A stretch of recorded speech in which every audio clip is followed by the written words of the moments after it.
Okay, this morning we're going to interview Chuck Shepard, and Chuck was a training pilot in World War II for P-40s and P-51s, among other planes. Chuck, tell me... Mostly it's AT-6. In other words, they took all their their advanced training in the AT-6, and then when they finished their AT-6 training, then we went into a transition into P-40s or P-51s. How is it you got interested in flying in the first place? Oh, I started, I guess, when I was 15 years old. Where was that? That was in Niagara Falls, New York. Is that where you grew up? Yeah, and I started out as going out to the airport and washing airplanes to get flying time, and I finally sold it when I was 15. Oh. What kind of an airport was that? It was just a small... Did they have grass fields? Grass and runways. Both, yeah. And what were your favorite planes at that time? What were you? At that time, I think it was a Piper Cub or a Ronca or something like that. Did you get to go up with anyone at the time? Oh yeah, and as a matter of fact, they for doing the chores you did of washing airplanes, they give you so much flying time a week or something. Oh. So we ended up getting all my dual time in and solo time, and I remember Grand Island was just above the falls there, and we used to go over there and shoot landings in one of the vacant fields. And so what year was this we're talking about? That was about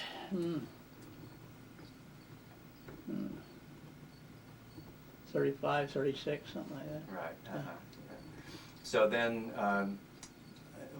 you were in high school at the time? Yeah. When you did it. And so then what did you do after you got out of high school? Well, when I was in high school, there was 10 of us got together, and we bought a Piper Cub. Oh. And back in those days, you could buy a brand new Piper Cub for a little over $900. So we put in $100 a piece and bought a Piper Cub, and then we would charge ourselves a couple of dollars an hour for flying time, which we would put into a kitty to take care of the maintenance. And so we built up quite a bit of time. And then I got a scholarship at Niagara University. Took me through a commercial pilot. And about that time, the war broke out, and then I went into cadets and had to learn to fly all over again. Even so you joined the was it the Army Air Corps? Air Force. Air Force. Army Air Force. Right. And right. Well, tell me, what were you doing on December 7th, 1941? Do you recall? 1941. At Pearl Harbor. When Pearl Harbor was. I was just thinking about going into the Air Force about that time, because I went in 42. Oh, And I went down and signed up, and and a friend of our two friends I had in high school, they we were flying together at the time. They were in the same club, and they wanted to get in the Air Force too, but they had a little. First we went to the Navy and took the Navy exam, and I passed that, and they didn't pass it, and so we wanted to stay together. So I went down. We took the Army exam. So then we were all accepted in the Army. So I went that way, and the Navy called me. I said, "Well, I'm already in the Army," and they got real mad because I had switched over without letting them know. Oh. Because I had taken the tests and physical and psychological and all the risk tests. So where did you go to your training, first training part? Oh, Maxwell Field. Maxwell. And that was in pre-flight. And that's in Alabama. Alabama. And from then what did you fly down there in pre-flight? That was just a pre-flight school. Okay. And from there we went to Jackson, Mississippi, which was primary. We flew 17s. PT-17s. PT-17s. Yeah, the cadets. Right, and that was a really good airplane, good acrobatic airplane. Liked that a lot. Right. And then from there we went to Jackson. That was in Jackson, Mississippi. We flew them. Then we went there to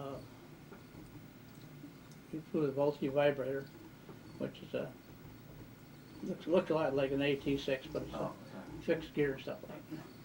Yeah. And then from there we went to Craigfield. And where was that? That was in Alabama. No, Selma. Oh, okay. Selma, Alabama, and flew that. Now, were you married at the time? Yeah. at this time? No, I wasn't married until after I graduated. No. And after I got my wings and commission, and I selected me as an instructor, I figured, well, I'd maybe get married, because we'd been going together since we were in high school. Oh, yeah. And so she came down to Alabama with my mother and for graduation, and after that I came back to Niagara Falls, and we got married, and we went back on a train, and she, my wife, followed me around through the service. Right. Yeah. What was your class? 43E. 43. 43E. 43E. Yeah, right. Yeah, because 43 is the year, and the letter is the month. Is Right. that correct? Mhm. So it was the Right. fifth month, Mhm. which would be what, May, It'd I be guess. May 28th, Mhm. 1943. So it was a pretty happy day for you then. Yeah, that was it, and we had a lot of good times, and I was a little wild back in those days, and I had some good cadets, and I wanted to teach them right, so when they got overseas, they know what to do. So, Yeah. but we'd take them out in low altitude missions and things, and where you were supposed to stay above 1,000 feet, and we'd get down in the Alabama River once in a while and fly around the river and at a real low altitude, and like, because when you went on a strafing mission, you got to come in real low to keep out of the radar sight. Mhm. And about that time, I think we were doing a lot of crazy maneuvers down in the river and stuff. And I got back, I got a call from the colonel, and the tower said he wants to see you in the office as soon as you land. So I says, I figured I knew it was up, you know. So he went in and I reported in, and he says, you know why I got you in here? I said, I got a good idea. He says, your promotion come through. Oh. So I almost blew myself in for breaking Army regulations, Yeah, right. flying too low. But we had a lot of fun. Do you have any close calls? Oh, a lot of them. I had brought one in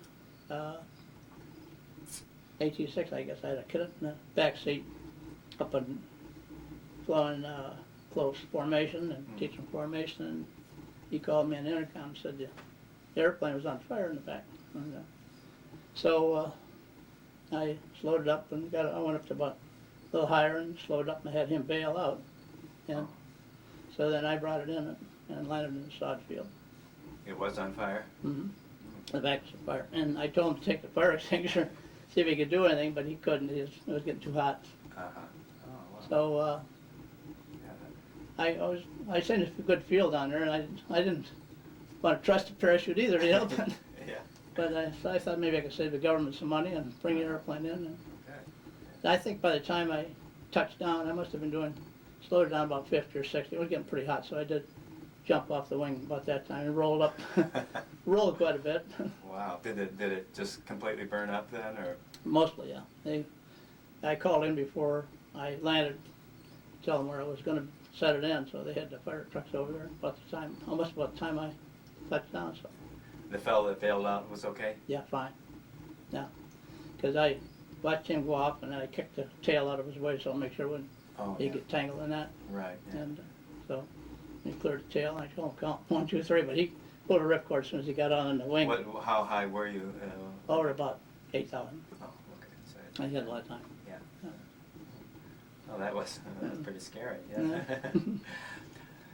And then, Was it hard to go up the next day or the next time you went up? Not really. After something like Not that? really. I just, I guess you're back in those days. You're young and crazy and didn't hurt. And I know when the wife, my mother, came down for graduation. I think it was on the day before graduation. I was up in a I think it was a P-40 that time. And after takeoff, you know, you break your wheel so the tires don't wear out when they hit the pans. Yeah.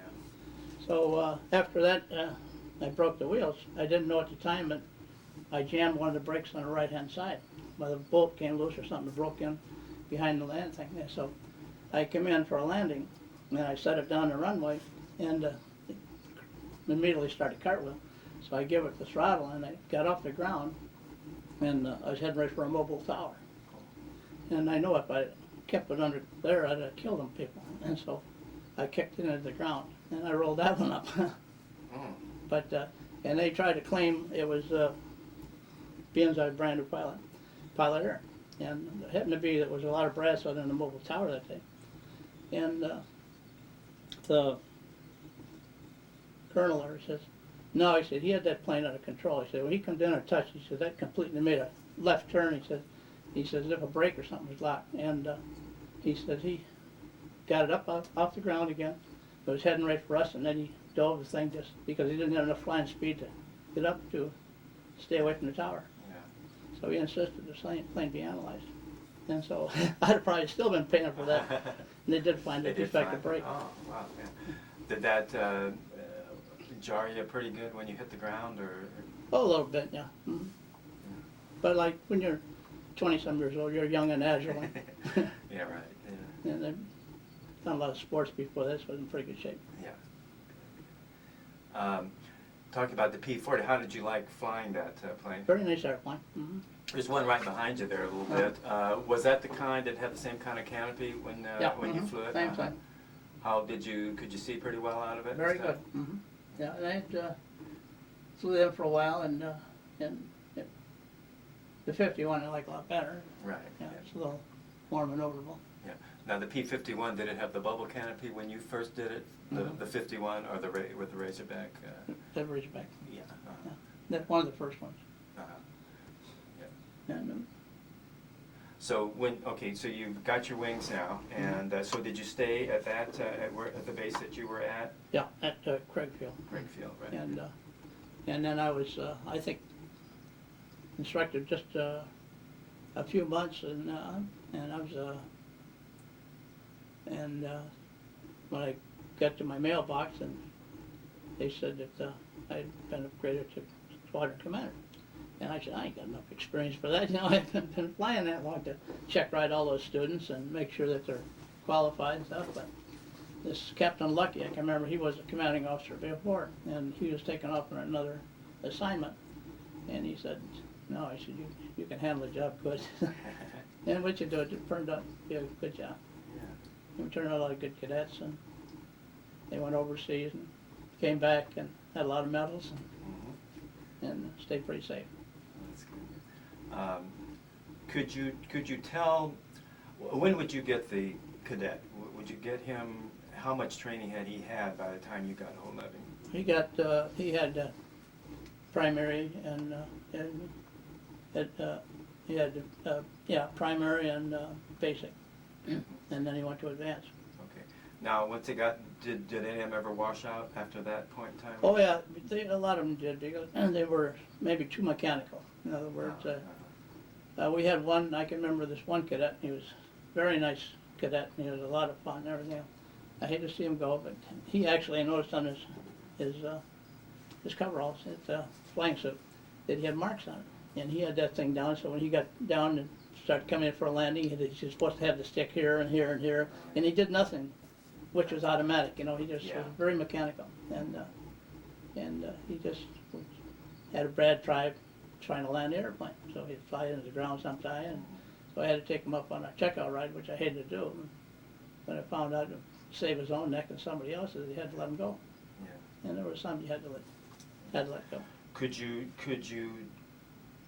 detect that pretty early on with these guys, or did it take a while to? It took a little while, because in some maneuvers they were pretty good up in the air, but when they got near the ground, some of them would sort of freeze up. You know, they just wasn't relaxed. And I guess I was just the opposite, because I always figured when I rolled in on the final approach, I mean, I had it made, you know. Yeah. Because I had a lot of confidence that I could put it right down. For you, it was almost like driving a car. That's guess, right. You know, just, once you kind of learn, just you're automatic. just automatic. You don't even think about it. No. You just do it. But some people, they just didn't relax enough to do it right. Now, so did you go to another training field after that one, or did you stay there the whole time? I stayed there until I went to Randolph Field. It's in Texas. Texas. Right? San Antonio, is it? That was, I think that was 44 or something like that. And I think they happened to notice on my Army papers that I had a couple of years in French in high school, so they figured I was qualified to teach French cadets. Oh, okay. So I did that for a while. How was that? That was very good. Yeah, it was a little hard to, with the language barrier, because I didn't speak that good of French, but And but it got along fine. They were pretty eager and Yeah, enthusiastic and stuff. They were eager to learn and. Now they, no, okay, 44. Well, by that time, we liberated Paris and stuff. I mean, where did they get these guys? I guess was my question. Well, it was on this here Lend-Lease deal. I mean, and we were sending, at that time, we were sending P-39s to Russia. Right. Because most of our pilots here didn't like the P-39 because it was a very heavy airplane. It was very unstable in the air because we had so much armor plate behind the seats and everything else that you got the speed down below a certain flight speed. I mean, the thing would actually tumble in the air, and so it was dangerous. And used to call it the flying coffin. Yeah. The guys didn't like it, Yeah. and so we ended up sending them to Russia, and Russia took all the armor plate up and made it a pretty good airplane because they didn't care if a pilot got shot or not. You know? Yeah. And They used them against the tanks a lot too, Right, didn't they? They did right. very well with it. Yeah. so it worked out pretty good that way. Yeah. And then after the war there, I came back home, and Bell Aircraft was on the same field that I started my flying business. And I went into, I finally started a couple of airplanes. I built it up to about 22. Oh, did you, for like teaching people to fly, or, Yeah. okay, And I got flying school? Yeah, I got a GI Bill, and I was teaching the veterans how to fly under the GI Bill. Yeah. And I had a flying ambulance service that I used between New York City and Miami and stuff like that to fly patients back when they got sick Yeah. down there. And I had a gurney in there so I could elevate it. When I was going in for a landing up, I could keep the patient level. And so did that, and I had a freight service, a little bit of everything. Yeah. What kind of planes did you? Yeah, I had everything there. I had Lockheed Lodestars. I had a couple of them. I had an airline between Niagara Falls and New York City. And where were you living at this time? Niagara Falls. In Niagara Falls. And then I had Piper Cubs and Ronkas and Cessnas and just a little bit of everything. How many people did you have working for you? Oh, I had about 3 pilots and half a dozen mechanics, and then that went along good. And then after that, I would teach these students, and then through the GI Bill, and set them up with airline jobs. And most of them got into airline. Any crashes with any of No, any we airplanes? had one where a student came out and took a plane without checking it out. Oh. He, I guess, was up drinking or something, and he come out there, and the airport was closed at this particular time, and it had a low ceiling. And so the tower called up and said, one of your planes didn't recognize our call, and we told them not to take off the airplane. I said, I didn't let nobody out. Good thing I did. And they notified CAA right away. Well, he went over and he was diving over top of his girlfriend's house or something, over at Grand Island, I guess it was, and he ended up in the backyard, so he did get killed. Oh. And they sued me for $2 million, which insurance company settled for $25,000. And I said, why did you do that? Because they stole the airplane. They said, well, it was cheaper for us to settle for $25 and go to court and maybe lose the case. Yeah. Yeah. So how many years did you have your business? Oh, I had that for 3 or 4 years ago. Oh. About then. Then what did you do after that? Then I went into electrical work, electrical construction. Yeah. Did you still fly for fun after Yeah, that? and I stayed in the Air Force Reserve for a while, and then I got my captain commission in the reserve. And I flew back because when we had our airport, our school at Niagara Falls Airport, right across the street was Air Force Reserve. So I'd get so many hours in a month and get your flight pay, and it worked out nice. That's good. So did you sell your business then, or what? When you Well, when the GI Bill folded up, that finally came along where they cut the GI Bill out, so then I sold out all the airplanes out because there wasn't enough private business to stay in business. I see. Because 90% of my business was with GI, because I probably had 150, 200 students, and it was mostly under the GI. And Yeah. I didn't realize, I mean, you hear the GI Bill, guys going to college and things like that, but I didn't know that it applied to this sort of stuff. But it was too expensive for, like I had twin-engine airplanes, which was, back in those days, I think we charged $50, $60 an hour for a twin-engine. I think that was a Cessna's, twin-engine Cessna. And for the regular, it was around 15 to 20. I think it started out about 12. The average person back there was working for $20 a week, you know, Yeah. and Right. they couldn't afford it. So when the GI Bill presented itself, I got set up, and I did a lot of hard work to cut away parts of engines and aircraft, and so I could teach them the aircraft and engines and teach them navigation. And I finally hired a director from Niagara University to be the director of the school, and set up a pretty good school. Yeah, I bet you did. Yeah. I bet you enjoyed that. Worked out good. Yeah. And so then you went to the electrical business. Is that what you did the rest of your life then? Yeah. And Yeah. you're retired now? Yeah, I've been retired for about 20 years now, 18 years ago. Yeah. Okay. Now, how long did you live in Niagara Falls all this time? No, we came out here to the West Coast in about 1966. Oh. And then I worked for a company and did a lot of big buildings, Where was that? high rises in Niagara, in Los Angeles and Burbank and that area. And now you're out of Sun City here, Mhm. and the Del Webbs. And did you buy a place there then just recently, or? Yeah, we bought there 8 years ago. Oh, 8 years ago. Huh? So you play golf there too? Yeah, I played a lot of golf. We used Yeah. to play 3 or 4 days a week, and Do you cut have down a any- little bit now. You guys have any children? Yeah, I have 2, a daughter and a son.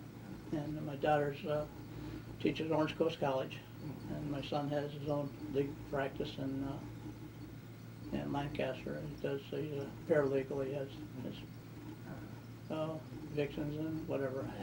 Any grandchildren? Yeah. Mm-hmm. How many of those do you have? One. Yeah. Good. So do you get to see your kids? Yeah, quite a fine. bit? Yeah, they come down all the time, especially for Father's Day and special events. Well, gee, that's really interesting, Yeah, Chuck. It's thank sure you. nice talking Yeah. to you. Yeah. Anything else you can think of? No, the only thing is, Howie, when I first started out to gain money to get my business going, I used to do a lot of barnstorming. Oh, you did? Yeah. Oh, wow. And some of the crazy stuff. Go to the little towns and take people up? Yeah, well, not only that, but they'd put on an air show, and then they'd they have a free ride to the oldest old woman in the crowd or something, so I'd be the old woman, and they'd put me in the back seat. And Oh, you would dress up like a... Yeah.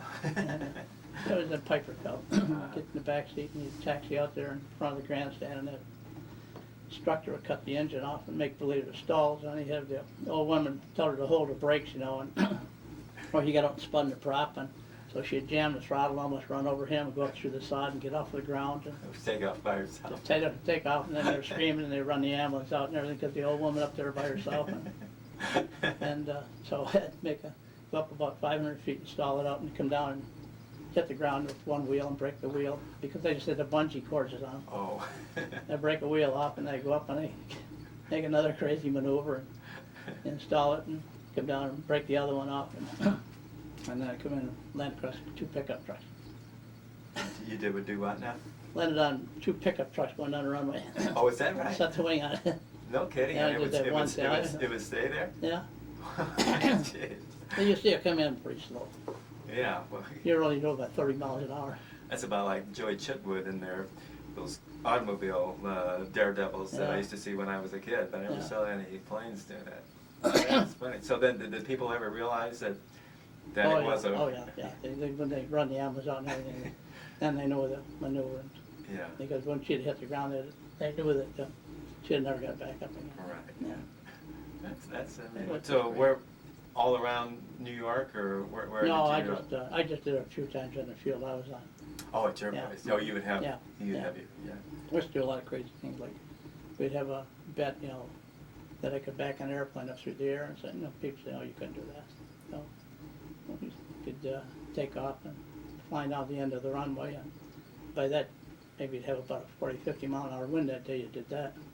So you just pull the nose up in a partial stall and back up through the air and come in and land it. Oh, is that right? Because you're actually going backwards in the air. I'll do They still had their lift. Yeah. Yeah. Huh. That's interesting. Yeah. And so you used Piper Cubs for you when you did that, pretty much? Yeah, it was just a Piper Cub, yeah. And it was, Was that the most acrobatic plane that you had flown, or? no, I think the most acrobatic plane was 86 as far Was as, it? yeah. And also the Stearman too was very acrobatic, yeah. But you could do almost everything in the Stearman. Yeah. I liked that plane, it was a good acrobatic plane. Okay, well, Chuck, Thank you very thank you much. so much. Yeah. Yeah, that was great. Glad you I came didn't in. want to tell all that, Bill, but No, I'm glad. That's very interesting. Yeah. Okay.